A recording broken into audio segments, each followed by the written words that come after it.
अस्सलाम वालेकुम रहमतुल्लाहि व बरकातहू। वन वर्ड शो में आप सब लोगों का बहुत बहुत खुशामदीद कहता हूँ आप लोगों को। और अ, हम लोगों ने ऑब्वियसली हर मुख्तलिफ फिगर को हम लोग बेसिकली टच करते हैं, जिसमें सियासतदान भी होते हैं, शो बिजनेस के लोग भी होते हैं और एक्टर्स भी होते हैं, बहुत सारे लोग होते हैं। कुछ लोग ऐसे होते हैं जो पूरी ज़िंदगी लोगों को आगे बढ़ाते हैं और उन लोगों को आगे बढ़ाने के बाद अपना क्रेडिट भी नहीं लेते हैं कि भाई ये बंदा कौन है, क्या नहीं था और इसने कितने लोगों को किया है। आज जिस शख्सियत के साथ मैं मौजूद हूँ, एक लेजेंड ऑफ पाकिस्तान अगर कहा जाए तो वो बात सही होगी बिल्कुल। इन्होंने बेतहाशा पाकिस्तान के आर्टिस्टों को लॉन्च किया, उनको प्लेटफ़ॉर्म्स दिए और उनको प्लेटफ़ॉर्म देने के बाद उनको गाइड किया कि आगे चलना कैसे है, आगे काम कैसे करना है। और नाम आप सब लोग जानते हैं, all around the world he is very quite famous person, Shahzad Haidri साहब। अस्सलाम वालेकुम शहज़ाद साहब। जी, वालेकुम अस्सलाम। क्या हाल है फराज साहब? अल्लाह का शुक्र ठीक है। हैं आप खैरियत से? शहज़ाद भाई मैंने कोई गलत बात तो नहीं करी ना? बहरहाल ये अब बताओ। आपने कह दिया है, बंदा इस काबिल है नहीं। माशाल्लाह ये ये अल्लाह का आपकी शुक्र। बहुत बड़ी बात है। मैं हमेशा आपको देखता हूँ कि आपकी कभी भी कोई बात होती है तो आप बोलते हैं यार मैं इस काबिल नहीं हूँ यार, अल्लाह ताला देता है। सब ये आपकी बड़ाई है सर, ये बड़ाई है आपके माशाल्लाह से। Sir let's go for the from the start. क्योंकि काफ़ी लोग आपको तो वैसे तो जानते हैं कि यू आर प्रोमोटर और something. I heard about you come in this field as a singer, ये बात सही है? ये आपको किसने बताया है? वैसे ये बहुत पुरानी बात है। ये 1978 का वाक़या है। एक्चुअली मैं मोटरसाइकिल पे जा रहा था, मेरी ब्रोकन हो गई थी ये थाई बोन जो है मेरी, फीमर बोन कहलाती है, ये मेरी टूट गई थी। इसमें प्लेट्स लगी हुई हैं। तो जब मैं बेसिकली तो मैं फुटबॉलर था, फुटबॉल खेलता था। मैंने नेशनल फुटबॉल खेली है। नेशनल सिंध की फुटबॉल तक टीम खेली हुई है? जी, नेशनल फुटबॉल खेली है, अल्लाह का शुक्र है। ये 1974 की बात है, 73-74 की बात है। मैं खेल ही रहा था और अब नेशनल टीम में ही आना था, तो मैं ये एक्सीडेंट में ब्रोकन हो गई टाँग। जब ये हुआ तो फिर मैं बिस्तरे पे, उसके बाद फुटबॉल तो मेरी ख़त्म हो गई, तो अब मैं क्या करता? और बाकी पढ़ाई-वढ़ाई भी चल रही थी साथ-साथ। नेशनल कॉलेज में पढ़ता था मैं, शहीद-ए-मिल्लत रोड पे। तो उसके बाद मैंने क्या किया, ऐसे ही घर में बैठे हुए गाना गा रहे थे, तो मेरा छोटा भाई कीबोर्ड बजाता था। अच्छा, अच्छा, हाँ, छोटा भाई मेरा अज़हर हैदरी नाम है उनका, तो वो कीबोर्ड बजाते थे। अच्छा। तो मैं ऐसे ही गुनगुनाते करते, यार आप गा सकते हो, गाओ। उनका एक ग्रुप था छोटा-सा, उस ग्रुप का नाम था यामाहा ग्रुप। अच्छा, अच्छा, अच्छा।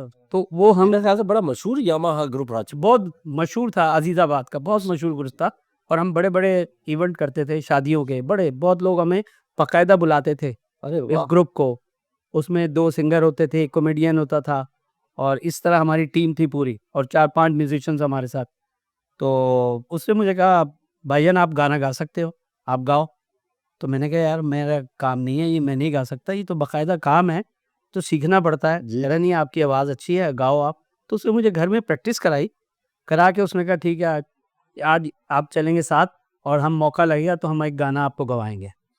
तो उन्होंने मुझे एक गाना गवाया, चस्प लग जाए तो फिर बहुत मुश्किल और आप होता है। किस टाइप के गाने गाते थे वैसे? मैं लाइक करता था लता जी को और रफ़ी साहब को, अच्छा, तो मैं रफ़ी साहब की बड़ी लाइकिंग थी मेरी, अच्छा। तो मैं रफ़ी साहब को गाता था, तो उन्हीं के गाने से ही मैंने स्टार्ट किया था। अगर हम इस पॉडकास्ट के आखिर में आपसे रिक्वेस्ट करें कि एक कोई गाना आप गुनगुनाएँ अपनी आवाज़ में, तो आप हमारी दरख्वास्त कबूल करेंगे?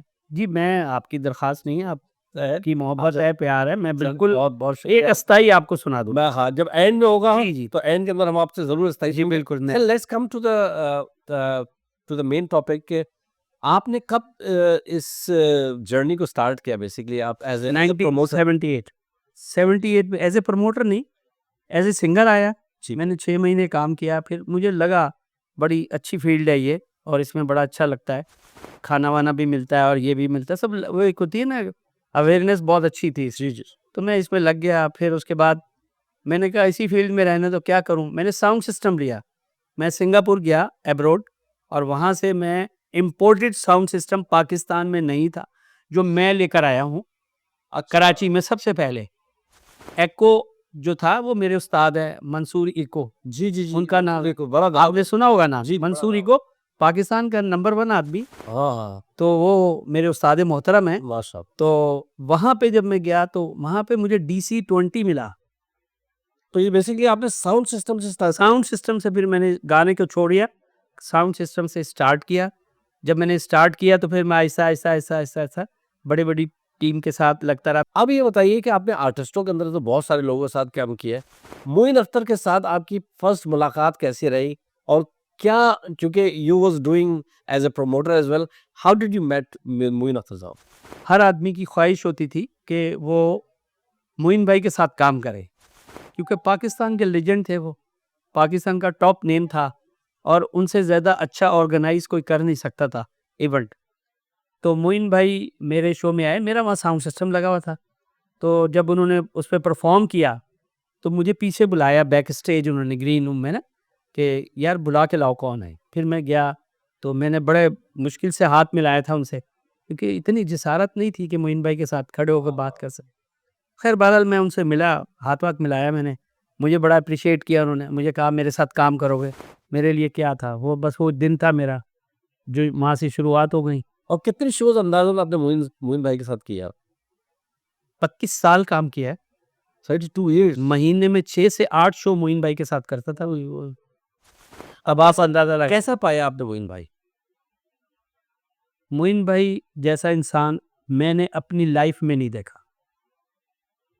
चाहे एज़ ए आर्टिस्ट ले लीजिए, चाहे एज़ ए मैन ले लीजिए, आउटस्टैंडिंग आदमी है। हमेशा लोगों को गाइड किया, हमेशा बताया।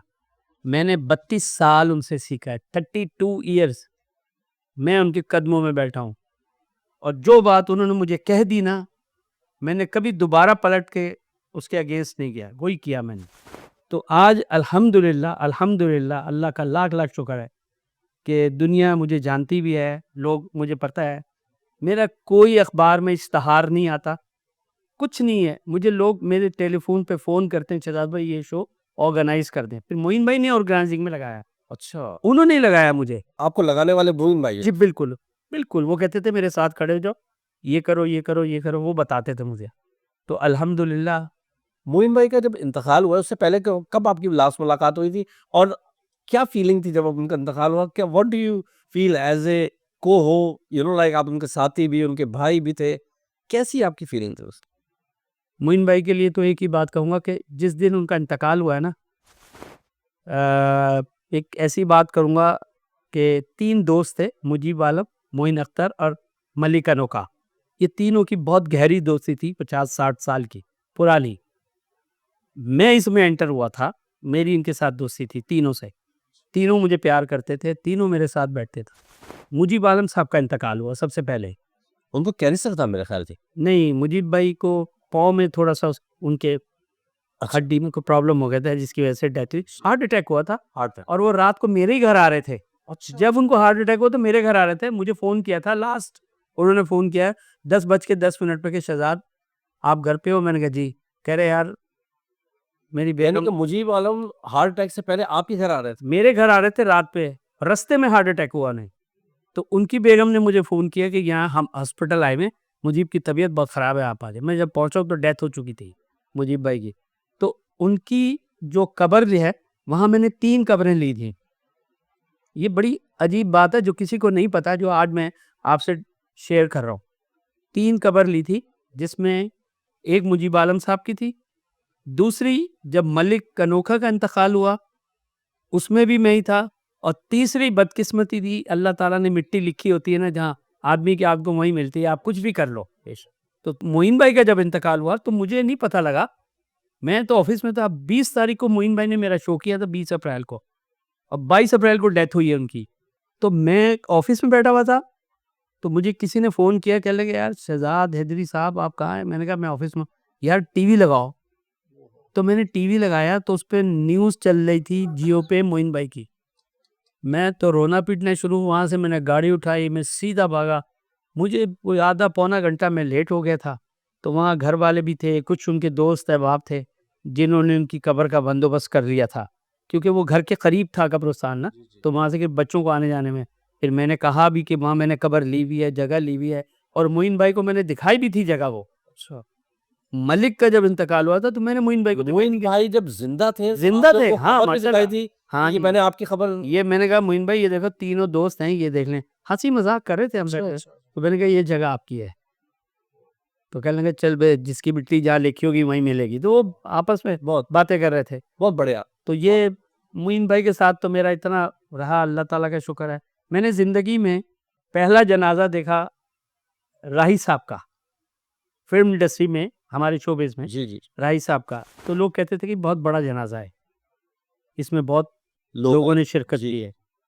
फिर उसके बाद दूसरा जनाजा हमने देखा मोइन अख्तर साहब का, उसमें भी थे बहुत, कुछ 30-35 हज़ार लोग थे और जनाजा मतलब लोगों के हाथ में चला गया था और उसको ये नहीं पता था कि कौन कहाँ से कंधा दे रहा है। बस। तीसरा जनाजा मैंने देखा अमजद साबरी का, और अमजद साबरी का जनाजा तो वो था जिसमें उनकी जो डेड बॉडी है बाहर भी नहीं निकाली गई, उसी के अंदर रखे हुए नमाज जनाजा पढ़ाई गई है, गाड़ी के अंदर रखी हुई थी। तो 3 जनाजे मैंने अपनी लाइफ में देखे, जिसमें जितनी खलकत देखी है ना मैंने, नहीं वही। देखी। अच्छा शहजाद भाई, बेसिकली ये तो आपने बड़ा एक इंटरेस्टिंग चीज़ें बता रहे हैं कि मेरे ख्याल से दिस इज़ अ हिस्ट्री, कि बहुत सारे लोगों को इन चीज़ों के बारे में नहीं पता है। आप बल्कि अभी आपने चश्मा लगाया, चश्मे भी बड़ा खूबसूरत लग रहा है। सर ये बताइए, जुनैद जमशेद के साथ भी आपने बहुत काम किया जब वो वाइटल साइंस से अलग हुए थे। वाइटल साइंस के बाद वो उधर आके उन्होंने खुद आपसे कॉन्टैक्ट किया कि शहजाद भाई मैं कराची शिफ्ट हो गया हूँ, ये बात सही है? जी बिल्कुल, ये दुरुस्त बात है। सबसे पहले उनको मोइन भाई ने राज़ी किया कि तुम बहुत अच्छा गाते हो, तुम आओ वन मैन शो करो, वन मैन करो। बैंड, बहुत सारे लोग बैंड अफ़ोर्ड नहीं कर पाते, तो तुम अकेले आओ अपनी एक शो में 4-6 गाने अपने गाया करो और एंट्री किया करो। तो उसमें जब जुनैद कराची आए, मेरी मुलाकात उनसे थी बहुत पुरानी, जब वो वाइटल साइन शुरू भी नहीं हुआ था, जब से मुलाकात है। तो इनके वालिद को भी जानते थे आप? जी, मैं इनके कमोडोर जो वालिद थे। बेस कमांडर थे, समुगली बेस पे, अच्छा, अच्छा। कोयटा, समुगली बेस पे बेस कमांडर थे। तो वहाँ पे एयर फ़ोर्स का एक हमारा ग्रुप गया था, जो हमारा अज़ीज़ाबाद में ग्रुप था, वो ग्रुप गया था शो करने के, उसमें इफ्राहिम भाई भी गए थे हमारे साथ। तो हम वहाँ शोज़-वोज़ कर रहे थे, तो उनके अब्बा से मुलाकात हुई थी, उन्होंने ही अरेंज किया था वो सारा। तो उन्होंने कहा मेरा बेटा भी बड़ा शौक है, इनका ग्रुप-व्रुप है, छोटा-सा गाता है। आपको एक बात पता है ना कि मैं जुनैद जमशेद के साथ वहाँ पे काम करता था। Basically I was a director and I was a manager as जी, वेल। बिल्कुल मैं ऐसा। जुनैद भाई बिल्कुल। की अभी बल्कि मैं इनकी खबर पे भी जाऊँगा। आप जो बातें बताएँगे ना, यकीन करेंगे कि आपकी शहजाद हैदरी साहब का मैंने ज़िक्र भी सुना था जुनैद भाई के उसपे, कि हम अली हैदर और सज्जाद अली, ये 3 का इनका होता था और आप लोग उनका शोज़ जब करवाते थे तो आप लोग सब उनको कराते थे। ये बात सही है? जी, बिल्कुल ऐसी है। ये एक कराची से पहले मेल आर्टिस्ट होते थे सारे, फीमेल लाहौर में होती थी सारी। अच्छा। अब कराची में जो सबसे पहला बैच आया, सबसे पहला बैच, वो यही था, जो मतलब आके और जिन्होंने अपने फंड्स को रेज़ किया था, पैसों की प्राइस बढ़ाई थी। बड़ा ही थी, हाँ। पहले पहले मोहम्मद अली शेखी और आलमगीर का एक बैच था, उससे पहले मुजीब आलम का बैच था। अच्छा, आयरन परवीन, मुजीब आलम और रुबीना बदर, अच्छा। ये पाकिस्तान की प्लेबैक सिंगर हैं ये। जी, जी। तो उनके साथ भी मैंने काम किया है और अल्हम्दुलिल्लाह पाकिस्तान के जो लाहौर में प्लेबैक सिंगर है, सबके साथ मैंने काम किया। मेरे लिए बड़ा ऑनर है कि मैंने मैडम नूर जहाँ, मेहदी हसन साहब, ये बड़ा मैं फ़ख्र महसूस करता हूँ कि अल्हम्दुलिल्लाह इस पाकिस्तान के जितने नामवर लोग हैं, के साथ मैंने काम किया। उन्होंने मेरे साथ काम नहीं किया, मैंने उनके साथ काम किया। वाह भाई! देखिए कितनी बड़ी बात करते हैं आप, हमेशा डाउन टू अर्थ रहते हैं। शुक्र है ये उस मालिक। बड़े-बड़े नाम हैं जो पूरी दुनिया में मशहूर हो गए हैं और पूरी दुनिया में, पर उनके बिहाइंड द सीन्स आप जैसे बंदे थे। जुनैद भाई, सज्जाद अली और अली हैदर। मुझे एक दफ़ा वाक़या बताया था जुनैद भाई ने, कहते थे यार हम लोग बैठे थे तो मैं प्राइसिंग की बात कर रहा था। तो कहने लगे आपस में बात कर रहे थे, तो हमने कहा यार आज से हम इतने लेंगे। तो वो आपस में उन्होंने कहा नहीं-नहीं इतने नहीं इतने। तो वो बात सही थी कि इन लोगों का 3 का एक पैक बना हुआ था। सर इसमें सबसे इंटेलिजेंट आदमी जो ना अली हैदर है। अली हसन। मैं आपको एक ऐसी बात बताने लगा हूँ कि उस वक़्त प्राइस बहुत कम थी, 1500-2000 रुपए चार्ज करते थे ये, एक एंट्री के, जिसमें 4, 5, 6 गाने गाते थे। तो अली हैदर ने कहा कि भई ये जो कमर्शियल शो को छोड़ के जो कॉर्पोरेट इवेंट होते हैं, जी, जी। ये ज़्यादा होने लगे थे, बहुत ज़्यादा। हर कंपनी एक अपना कॉर्पोरेट इवेंट करती थी। तो उसमें ये था कि इसने एक मीटिंग बुलाई और दोनों को अपने साथ मिलाया। उसने कहा देखो भाई, जिस कंपनी का मैं एक दफ़ा इवेंट करूँगा तो वो 3 साल तक तो मुझे लेंगे नहीं, ये तो तय है बात। फिर जुनैद वो तुम्हें लेंगे, तीसरे साल लेंगे सज्जाद अली को। तो ये एक बैच था, इस बैच को तोड़ा है अबरारुल हक, जवाद अहमद ने लाहौर में। अच्छा, फिर ये थोड़ा सा काम कराची से मेल आर्टिस्ट का शिफ्ट हुआ लाहौर, लाहौर। फिर लाहौर में चला गया ये सारा। अब सारे आर्टिस्ट मेल भी और फीमेल भी लाहौर में है। अच्छा। कराची में हमारे पास आर्टिस्ट सब नहीं है। हम बहुत, क्योंकि मेरा ख़्याल है कि उस दौर में जो पॉप म्यूज़िक था और जो जॉनरास थे, वो सारे कराची से निकले। जिस तरह वो वीडियो जंक्शन था, जी, उसमें जी। नए-नए बैंड निकलते थे। शारिक रूनी हो गया, शहज़ाद रॉय हो गया और ये सारे लोग हो गए जिनको आपने, रहीम शाह हो गया। मैंने सुना है रहीम शाह को भी आपने लॉन्च किया था? बिल्कुल, रहीम शाह मेरे ऑफ़िस में आया था और हमारे एक दोस्त है, ज़ाहिद गिटारिस्ट, उन्होंने भेजा था मुझे कि इसको सुनो बच्चे को तो। अच्छा, तो मैं कहीं बिज़ी था, मेरा कोई क्लाइंट बैठा हुआ था मेरे पास, ये बेचारा 2-3 घंटे बैठ के मेरे पास ऑफ़िस में चला गया। फिर मुझे साउंड मास्टर शादाब वालों का नाम शादाब सुना वाले, होगा। जी, जी। फिर मुझे मुश्ताक भाई ने फ़ोन किया कि बिल्कुल ट्रू बात बता रहा हूँ, आप चाहे तो पूछ लीजिएगा। मुश्ताक भाई ने मुझे फ़ोन किया कि शहज़ाद भाई आपके कोई शो हैं 5? मैंने कहा जी। कह लेंगे, मैंने कहा यार मेरा कॉर्पोरेट इवेंट है वो 5, एक कराची है, एक लाहौर है, एक इस्लामाबाद है, एक तोबा टैक्सिंग है, एक पेशावर है। जी। तो उन्होंने कहा यार मैं एक आर्टिस्ट दूँ आपको पेशावर का, ले जाओ यार उसको। मैंने कहा कौन है बताएँ? कह रहे हैं रहीम शाह। मैंने कहा यार पता नहीं, मैंने तो उसको सुना। कह रहा नहीं, पहले तो कभी-कभी गम था उसका बड़ा हिट है। जी, जी, जी। तो मैंने कहा आप भेजिए मेरे पास।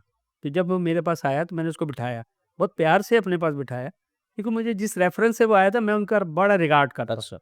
मुश्ताक भाई का मैं बहुत रिगार्ड करता हूँ। तो वो मेरे पास आए, आके बैठे, तो मैंने उससे कहा, मैंने कहा यार तुम्हारे पास सूट-वूट है या नहीं है? पूछना पड़ता है क्योंकि मैं मोइन भाई का शागिर्द हूँ, हाँ। तो ड्रेसिंग का बड़ा ख़्याल करना पड़ता है। 25 नंबर हैं ड्रेसिंग के, जी। स्टेज के ऊपर अपीयरेंस के आपके 25 नंबर हैं। गाना तो बहुत दूर है, गाना तो अभी है ही नहीं, गाना तो आप जब स्टेज पे जाएँगे तो फर्स्ट इंप्रेशन इज़ आप ये लास्ट देख रहे हैं, आप ये आज का पॉडकास्ट में जो नए सिंगर्स हैं और जो हम जैसे लोग आगे काम करने जा रहे हैं, उनके लिए कितना इम्पोर्टेंट है कि ये जो बातें बता रहे हैं ना, ये बड़ी की बातें बता रहा है कि आपका 25 नंबर अपीयरेंस का है। आपकी अपीयरेंस जैसी होती है उसके बाद फिर आपने गाना गाते हैं। गाना बड़ी तो ज़बरदस्त 50 बात नंबर कही। का है ना, गाना तो है ही 50 नंबर का। हुँ, और 25 नंबर आपके ऑडियंस को काबू करने के हैं, बिल्कुल। कि आप ऑडियंस को कंट्रोल कैसे करते हैं? अब जाते हैं स्टेज के ऊपर जाके क्या करेंगे आप? तो रहीम शाह को फिर आपने तो उन्होंने बात मुझे दिया तो मैं लेके इसको वहाँ गया, तो वहाँ पे मुझे मेरे जो क्लाइंट था उसने मुझे मना कर दिया। मैंने कहा सर, अच्छा मैंने टिकट अपने पास से लिया, 10,000 का उसका टिकट लिया, अच्छा, कि आने-जाने का टिकट लिया। मैंने कहा एक शो करा के इनको मैं भेज दूँगा वापस, बाकी लो। उसमें सज्जाद अली थे, सलीम जावेद थे, हनीफ राजा थे, तो इनको ऐड किया था मैंने एज़ ए फिलर आर्टिस्ट। ठीक है। तो जब मैंने देखा वहाँ जब हम गए तो भाई ये इसका जैसे ना बहुत मुश्किल से क्लाइंट ने मुझे मना कर दिया था। मैंने क्लाइंट से गुस्सा करके और इसको मैंने कहा मैं इतनी दूर से लेके आया हूँ उसको, उसको एक गाना गाने दे गाना कम से कम। जब वो एक गाने के लिए ऊपर गया है, जैसे उसने आलाप लिया है ना रहीम शाह ने, तो लोग पागल हो गए। जब उसका अनाउंस किया ना हनीफ राजा ने, तो लोग पागल हो गए।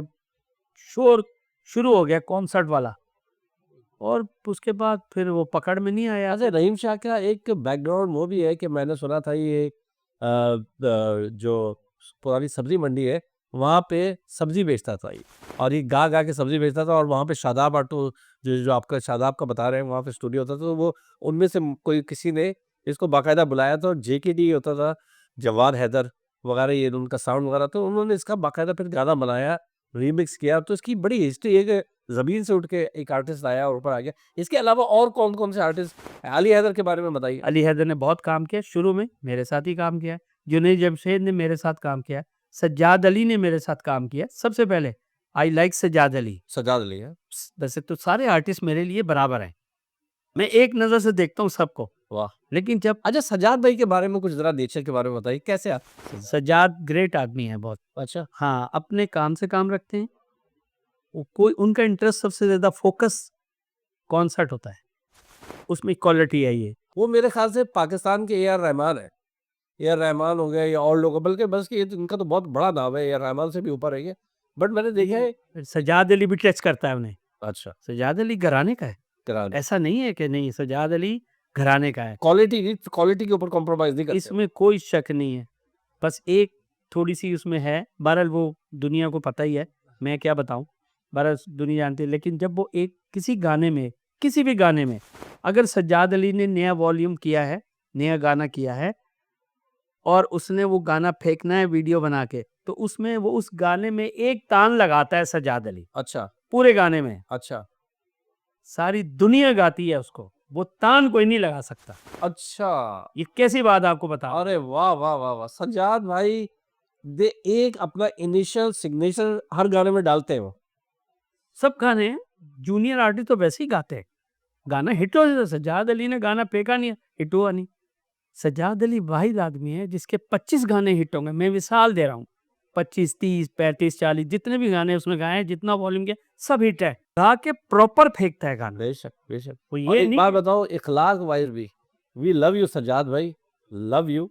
आपका इखलाक, आप जिस कैलिबर के आदमी हैं, बल्कि लंदन में भी मुझे मिले भी थे आप और आपसे बात भी हुई थी। अभी शहज़ाद भाई जो आपके बारे में बता रहे हैं, we really respect you as a artist and as a आपका जो जो इखलाक और आपकी चीज़ें हैं, अल्लाह ताला आपको और आगे बढ़े। सज्जाद अली ने तो अपना एक कैलिबर रख के चला रहे और बहुत सारे बैंड्स आए थे, बहुत सारे आर्टिस्ट आए थे, सब वैनिश हो गए। ये क्यों? वजह क्या हुई?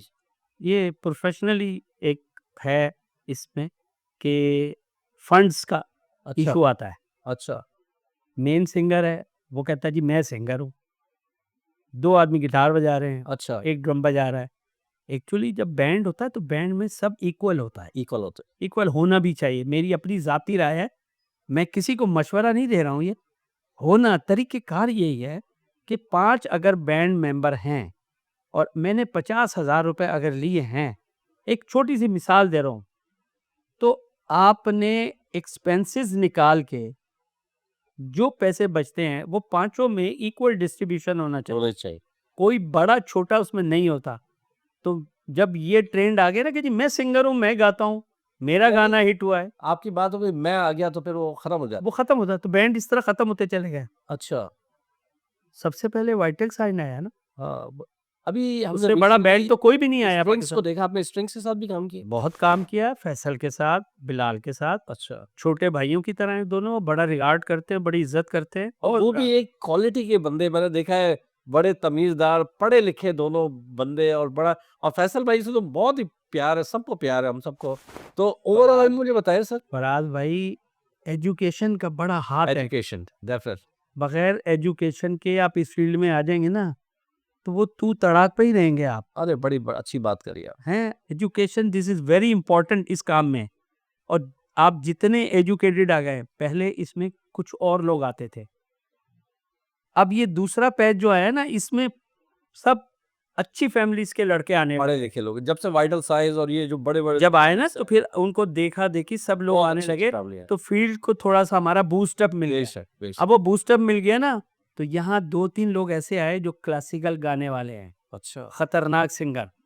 जब वो आए और उन्हें बूस्ट मिला ना, तो उनको देख के घराने के लोगों ने अपने बच्चों को फेंकना शुरू कर दिया इस फील्ड में। अच्छा, क्लासिकल सिखाना शुरू करो। अब देख लें आप, जो बच्चा आता है, वो ऐसा गाता है कि आपकी सोच है, एक से एक बढ़ के है।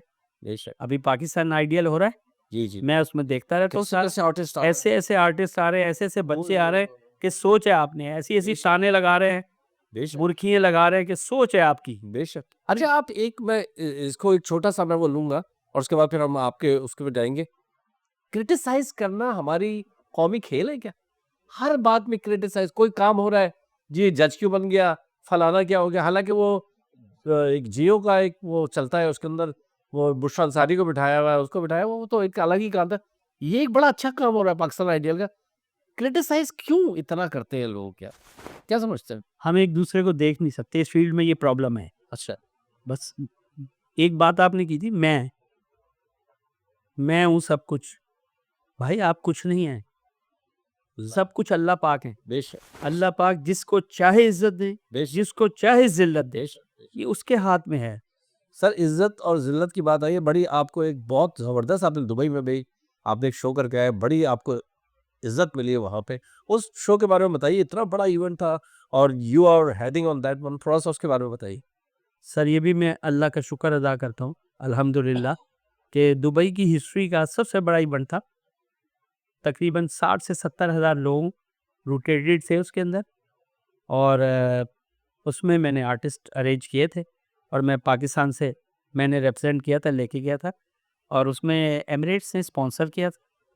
हम उसका भी शुक्रिया अदा करते हैं, क्योंकि ऐसे इदारे, बड़े-बड़े इदारे आएँगे, सपोर्ट करेंगे, तो हमारी फ़ील्ड को तरक्की मिलेगी। बेशक। तो अल्लाह का शुक्र है, वो इतना बड़ा इवेंट था कि बेहतरीन हुआ माशाल्लाह।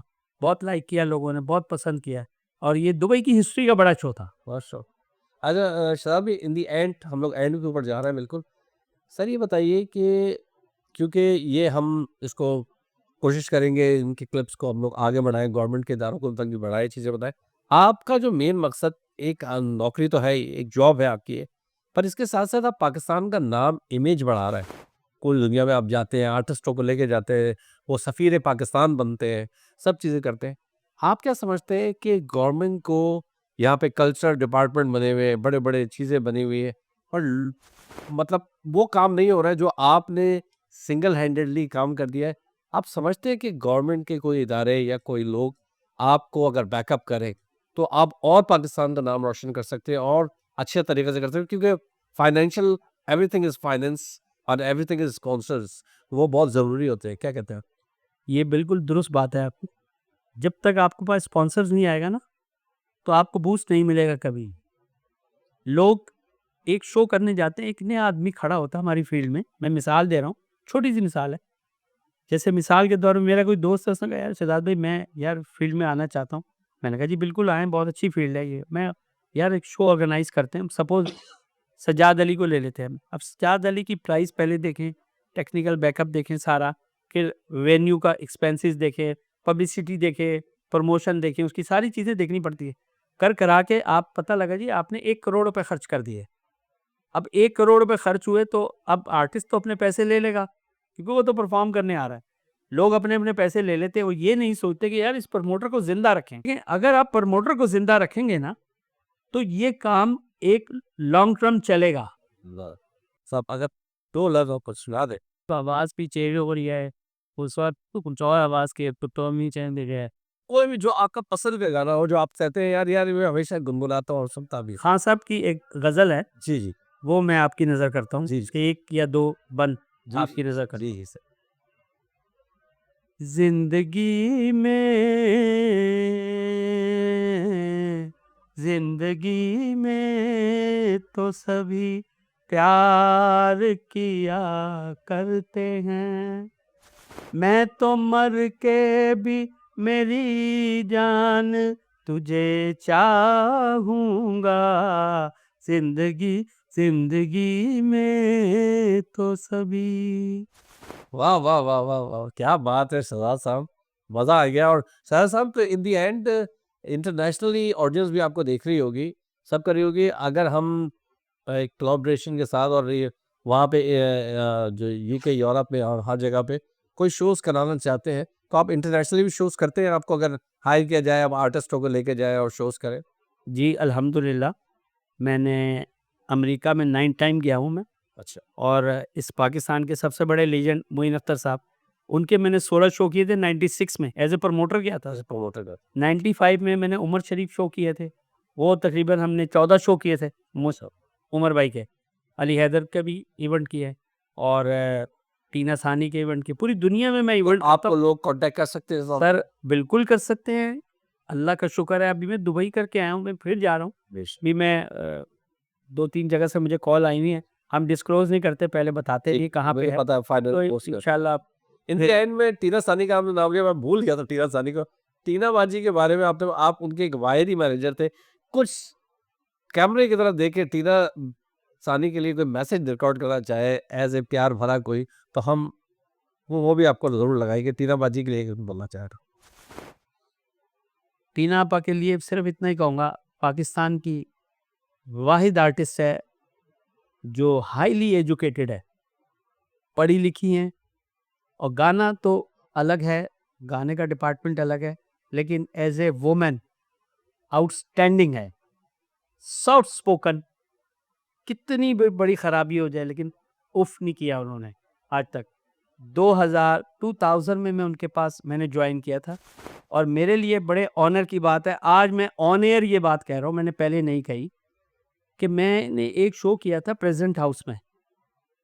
अच्छा, मैंने जीएचक्यू में भी शो किए हैं और अल्ताफ हुसैन साहब का लंदन में वलीमे का शो भी मेरे क्रेडिट पे है। अच्छा, अल्ताफ हुसैन का वलीमे का शो आपने किया था? मेरे क्रेडिट पे, अल्लाह का शुक्र है। और दूसरा ये सिंध फेस्टिवल जो हुआ था, इसकी ओपनिंग और क्लोजिंग दोनों मेरे क्रेडिट पे हैं ये।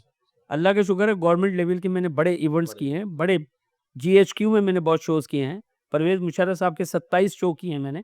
उनको म्यूज़िक से बड़ा लगाव बहुत था, आया होता जी। तो वो भी मैंने शो किए हैं। तो टीना अपा के साथ मैं 2000 में मैंने ज्वाइन किया था, तो 2000 से आज 25th है, आज भी मैं आपा का मैनेजर हूँ।